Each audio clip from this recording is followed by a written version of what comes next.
Something as specific as tank history can be a little difficult to get right. Sometimes you're not quite too sure about a statement, but you're like 90% sure it's correct, so you go with it.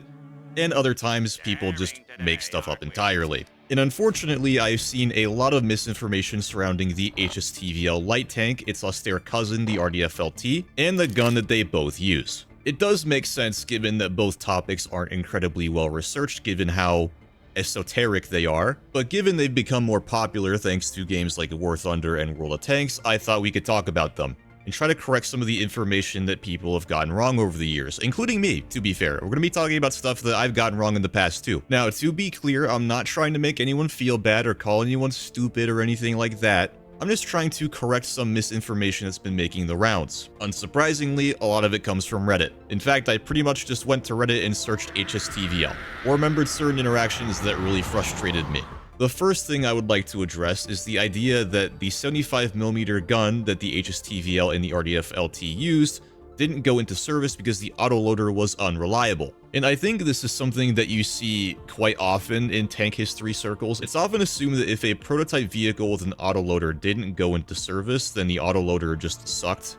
I think it's because historically autoloaders were not very good and sometimes were the weak link when it came to prototype vehicles. The American MBT-70 is a pretty good example, or the T-22E1. But the idea that the 75mm AD or XM274 didn't go into service because the autoloader didn't work is complete nonsense. Not only are there absolutely zero sources to back up that claim, but in the sources that we do have, the autoloader is singled out for being particularly reliable. Unfortunately, the quality of sources that we have for the HSTV-L is not very good. I mean, I even tried to FOIA information on it, and it was denied for being pertinent to current US military operations somehow. But there is a brochure that specifies that the gun had a 95% availability rating during tests after firing thousands of rounds. Now, you might be pedantic and say that that was the gun, not the autoloader, but the autoloader and the gun are inextricably linked. I don't even know if there is a way to manually operate the XM274. And what's very interesting is the brochure notes that a lot of these rounds were fired in burst mode, where you'd think you'd see the most failures from the autoloader. And it makes a lot of sense because the autoloader configuration for the XM274/75mm AD is very simple when you break it down. Instead of having something like a carousel that lifts two-piece ammunition up into a gun, how it works is that the gun itself doesn't move at all, the breech does. The breech of the gun is basically a giant metal block with a tube in it. And whenever it fires a round, it snaps out of alignment with the gun and faces straight down relative to the turret basket. And from there, a ramming mechanism just launches the next round up. Well, not launch, it moves it up. Launch may be a bit of an exaggeration. It moves it up into the tube, the new round displaces the casing from the old round, and the breech snaps back into alignment and it can fire again. And to make it so a new round is ready, you don't have to have any insane mechanism, it just has to be a conveyor that moves a new round into place. And I do say conveyor for a very specific reason, which actually brings us to the next myth, and it's a myth that I have been unknowingly perpetuating. So when I first started researching the HSTV-L, I thought that the gun was fed by a 6-round carousel, which was continuously replenished. Like there'd be a big drum that sat beneath the gun, that would have the rammer in it, it'd send a round up, and then as the carousel rotates, it would be fed by some kind of conveyor or belt system. And the idea was you'd have an opening on both sides so that you could have one round with high explosive and one round with AP. And I thought this because there was some Marine Corps newsletter or something like that which talked about it, and it called it a dual feed system. I thought, well, it's pretty much the only way I could see that working, and there are sources that describe the XM274 having a 6-round carousel, so that's probably how it worked, right? Turns out that's not the case. The XM274 could have a very wide variety of feeder mechanisms. Yes, a 6-round carousel was on some mechanisms, but it turns out the HSTV-L actually has a conveyor system. Basically, it's just a big belt that loops around and curves in on itself. There's no drum or anything, it just terminates where that rammer unit is. And I don't think anyone thought differently until the HSTV-L actually went in for restoration and people looked inside of it and said, hey, there's no drum here, there's no carousel. And someone on that restoration team actually DM'd me to tell me that. I think if we had known that before, that would have spared War Thunder players a lot of pain, because the HSTV-L used to have a 6-round ready rack, and the replenishment time was not good. But yeah, they had a ton of different autoloader configurations for the gun. For example, the RDFLT, it has 2 concentric rings, one of which has 36 rounds in it and the other one has 24. One other very persistent myth, and this is one that I've said before very early on, I corrected myself pretty quickly. It's even one that Nicholas Moran, the chieftain, has repeated at one point, but I don't blame him too much. It was part of the Chieftain's Hatch short where he was out at an event where they had the RDFLT. I think it's the Americans in Wartime Experience Museum has a tank farm event. But, you know, it was probably really hot, unprompted, so I don't fault him too much for it. We shouldn't really fault anyone for slipping up every now and then. But the myth is that the HSTV-L 75mm gun was supposed to strip away armor through repeated hits, which funnily enough contradicts another misconception that people have, but we'll get into that later. But yeah, this myth really doesn't make any sense if you've seen any literature surrounding the 75mm Ares gun. The Army talks repeatedly about wanting to go through the front of the best Soviet MBTs with the first round. Yeah, they did want it to fire in bursts, but that wasn't because they wanted to degrade the armor. They wanted to fire in bursts to make sure they would guarantee both a hit and a kill. If you're firing at a tank-sized target at long distance, it's not guaranteed that you're gonna get a hit that means anything. If you want to put it simply, they were mag dumping targets to make sure they died. Trying to degrade the composite armor on a Soviet MBT would not be a great idea anyway, because from what I remember talking to people that know more than me, Soviet composite armor was actually pretty good at standing up to repeat hits. Now, this isn't something that is entirely baseless. There is one piece of literature where the author posits that it could do so, that it could break armor through repeated hits. But I don't think they had anything to do with the program. Maybe when it was looking like the 75mm couldn't pen the latest Soviet tank, they posited it as a way that it could, but I wouldn't really put any stock in it. The next myth isn't really a myth, it's more just an inaccuracy in media. And by those words, you should be able to guess that we're going to talk about War Thunder. Don't worry, this is one of 2 War Thunder myths I'm going to talk about. And the other one is my fault. Well, mostly my fault, so don't worry about this turning into a War Thunder rant video. Anyway, when the HSTV-L was first added, I suspected that Gaijin modeled the armor as way too thin. They made the HSTV-L's base armor 1 inch all the way around, 1 inch of aluminum. And it turns out that's not only incorrect, it's very incorrect. The same guys who I mentioned earlier that are restoring the HSTV-L actually took a tape measure to an opening in the hull and measured the armor. Turns out it's not 1 inch thick, it's 1 3/4 of an inch thick. So pretty close to double what War Thunder says. Unfortunately, I don't know if there's any way to bug report that, because Gaijin could just say that they AI'd the image or faked it in some other way.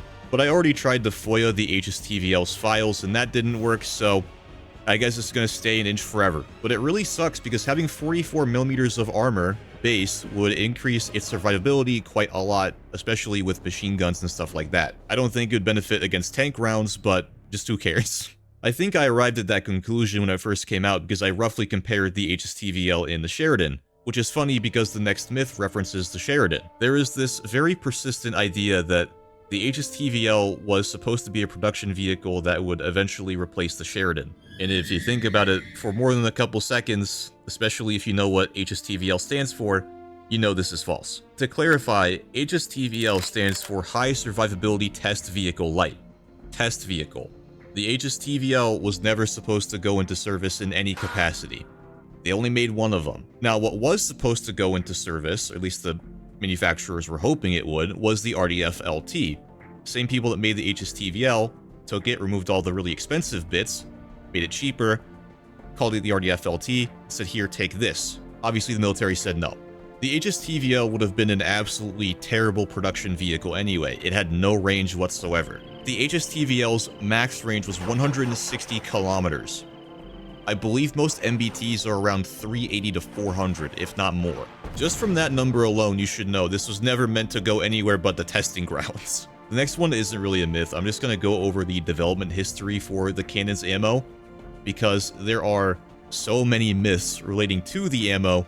Going through all of them would make this an hour-long video. Like, there are myths saying it used tungsten at one point. I might have said that at some point before.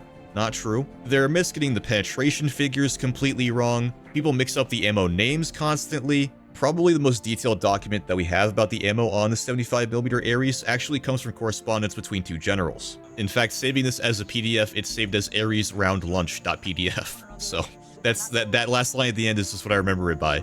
Anyway, it goes over some of the earliest ammunition that the gun had. As you know, most of our firing over the past 2 years has been with a 2-pound penetrator at 5,450 feet per second, which defeated the NATO heavy single target, but did not penetrate the NATO heavy triple target.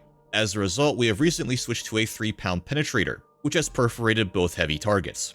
And this document actually has a table which lists the ranges at which these targets are defeated by those rounds, these very early rounds. And we can use this to roughly tell how these rounds perform compared to other rounds that existed at the time. What we can gather from this is that these rounds are very similar in performance to M735, which was the main 105mm APFSDS round at the time. So if we're talking against a completely unangled target point blank, we're talking 330 to 350 millimeters probably. And to be entirely clear, this is for a round which was developed in 1975. That is 4 years before the HSTV-L was even built. It's also worth noting that this document specifies both rounds are depleted uranium. I don't believe that tungsten was ever used in this project. Not for ammunition anyway. Around the time of the HSTV-L though, 1979, the gun was using a new round, and this penetrated about as much armor as the 105 round M774. This is the one everyone knows, and often quotes. That would put the round's penetration around 360 to 370 millimeters. Initially, this was more or less sufficient, but as we all know, the Soviets didn't sit around and not develop a better tank, so the standards kept getting higher and higher and higher. And this leads us to one of the biggest issues with the cannon design. As you can imagine, given how the gun works and how I described it earlier, if you have a new threat you want to kill, you can't just make the penetrator bigger. There is an upper limit to how big you can make the round. It's not like conventional cannons. Well, conventional cannons just have a lot more room to work with. Because the ammunition is case telescoped, once you get past a certain point, if you want to make the round bigger, you have to make the entire cartridge bigger. If you make the entire cartridge bigger, you have to make the entire breech longer. And they did actually do this. They extended the breech, they extended the cartridge, and this leads us to Delta 3. Specifically, they lengthened the breech 3 inches, which gave them a lot more wiggle room. Now, we have no idea how much the Delta 3 round penetrated or anything like that. What we do know is Delta 6, which is obviously a later round. We know that Delta 6 penned about 430 millimeters out of a 450 mil test block, and given I specified how thick the block was, you can probably guess that even Delta 6 didn't meet the requirements. But that wasn't the only requirement that the gun failed, and hence why it wasn't selected. The Ares gun's high explosive round was unfortunately also quite anemic. While it was pretty good at engaging infantry and buildings and whatnot, it was absolutely terrible against fortifications, which is pretty important for an airborne light tank. Funnily enough, the AAI rep said to simply fire more ammunition. So maybe that is where the stripping armor myth comes from, who knows. Another reason why the gun failed is the ammunition cost. Not only would you need entirely new production lines and tooling, but CTA ammo by itself is quite expensive. I think that's one of the main issues that the French are running into with the EBRC Jaguar. However, what the gun wasn't cancelled for was being too inaccurate, which again is another myth. I don't know if it's because the gun was really inaccurate in War Thunder for a while, or if it's because people assume, oh, it fired fast, it must be really inaccurate. But this is another myth that has no literature backing it up at all. And we can go back to that same lunch document to find out, because it thankfully lists the dispersion. As we can see, round-to-round accuracy with the 2-pound penetrator was approaching 0.25 mil radial dispersion, which I'm not an expert on tank accuracy by any means, but as far as I know, the average seems to be 0.3 or 0.4. So definitely not terrible, actually pretty good. It does appear that the dispersion for the older round was a little bit worse, 0.4 mils, but still, that's not bad by any means. So at worst, the gun was decently accurate and at best, very accurate, which makes sense. It does have a very long L72 barrel. The next myth is for the RDFLT. I don't know why, but people assume that the 76mm RDFLT variant came before the 75mm variant. I guess maybe because the 75mm is way more advanced than the 76, but that's not true at all. You see, the 76mm RDFLT variant was mainly for export. In fact, it was developed specifically so they could export the RDFLT. The reason they couldn't before is because the 75mm Ares was export controlled. The army thought the gun was too advanced, so they didn't want people using it. AAI was told they couldn't sell it, so they made another version. In fact, they made a new APFSDS round M464 for the 76, try and make it more attractive. And while we're talking about RDFLT variants, I think I might mention something that I've seen floating around but isn't extremely popular. And I did kind of lie in the beginning because it relates to the Worth Under forum, specifically the suggestion section. You see, a person decided to make a suggestion thread for the RDFLT, but they wanted to include all of the variants of it. And they got so overzealous, they even included things that weren't RDFLTs. And they just kept assigning random block numbers to them. Again, even though one of them wasn't even an RDFLT, and they never had official designations. Actually, now that I think about it, there is one big exception to that, the CAT LCV, the Combined Arms Team Lightweight Combat Vehicle, which is the RDFLT with the Stinger pods on it. That did have a designation, or at least a marketing name from AAI. I wish I could find the post because it's so funny that they randomly assigned names to different variants, including the ELK, the Elevated Kinetic Energy Test Bed, which very obviously is not an RDFLT at all, it's a Sheridan hull, and it wasn't even made by the same company.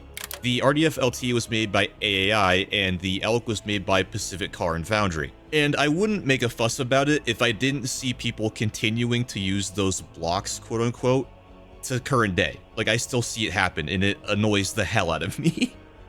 Another myth that's been floating around for a while, and it might have originated with me, I'm not entirely sure, is the idea that the HSTV-L, the RDFLT, they could fire their guns so quickly, they could fire one round every half second. So, fire rate of 120 RPM. This is technically true, but not true in the context of putting it on a vehicle. On a test bench, the 75mm Ares gun could fire one round every half second. The issue is, the second you try to put that in a light vehicle, the fire control system can no longer handle it. Eventually, they settled on a sustained fire rate of one round every 0.85 seconds, or 70 RPM. And finally, the last myth is one that I am pretty much solely responsible for, and that's my bad. I have absolutely no idea what I was thinking with this one, but it relates to the HSTV-L's fuel tank in War Thunder, specifically the one in the front. I would love to see exactly why this happened, but I can't because Gaijin entirely deleted the old forums recently. I thought they would keep them back up, but they have not. I can't find it at all. You guys probably won't recall, but the fuel tank arrangement for the HSTV-L in War Thunder used to be terrible. One of the radiators used to be a fuel tank. It was a complete mess. So I tried to correct them. I gave them the correct fuel tank placement for the engine compartment, and I saw a big void up in the front next to the gunner's feet. Well, gunner and driver, they're both in the same spot. But I thought, it's weird that there'd be a big divider here. I bet that's a fuel tank. And surprisingly, Gaijin accepted it, despite me just saying it looks like there's a fuel tank here, and they implemented it into War Thunder. I don't think it's caused a lot of hoopla in terms of balance because rounds that pass through the fuel tank still spall a lot. There's a lot of stuff you can break in the HSTV-L, and I don't know if a lot of people shoot the lower front plate. Anyway, as far as I can tell, it's not correct. I don't think that's correct at all. There's no fuel filler cap anywhere close to the lower front plate. Maybe you could run some lines from the fuel filler cap in the back all the way to the front, but that seems highly unlikely to me, and it just doesn't make a lot of sense. Like, trying to get that fuel tank out, if it did exist, would be a monumental pain. So Gaijin, if you're watching this, you should probably delete that fuel tank. I don't think it should be there. That's my bad. But yeah, those are all of the major myths and misconceptions I could think of relating to the HSTV-L, RDFLT, and their gun. I'm sure a lot more will prop up in the comments once this goes live, but what can you do? Anyway, if you guys have suggestions for vehicles to play or challenges to do, leave a comment, and I'll see you on the next one.